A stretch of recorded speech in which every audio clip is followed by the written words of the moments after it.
ಸಾಮ್ರಾಟ್ ಅನನ್ಯಾಗೆ ಇಷ್ಟದ ಪಾಸ್ತಾ ತಯಾರಿಸಲು ಪ್ರಾರಂಭಿಸಿದ. ಆದರೆ ಅದೇ ವೇಳೆ ಯಾರೋ ಬಾಗಿಲು ತಟ್ಟಿದರು. ಶ್ರೀಕಂಠದತ್ತ ಮನೆಗೆ ಬಂದರು. ಶ್ರೀಕಂಠದತ್ತ ಯಾವಾಗಲೂ ಸಾಮ್ರಾಟ್ನನ್ನ ವಿಚಿತ್ರವಾಗಿ ನೋಡ್ತಾ ಇದ್ರು. ನೇರವಾಗಿ ಅನನ್ಯ ಮುಂದೆ ಹೋದರು.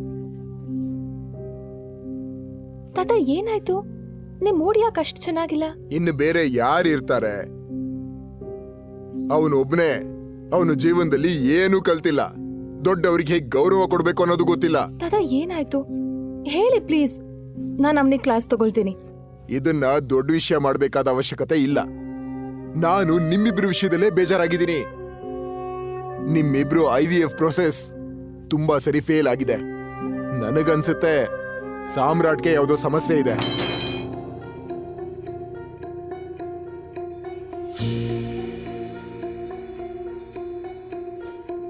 ಅವನೊಬ್ಬ ಅನಾಥ. ಅವನ ಕುಟುಂಬದ ಬಗ್ಗೆ ಏನೂ ಗೊತ್ತಿಲ್ಲ.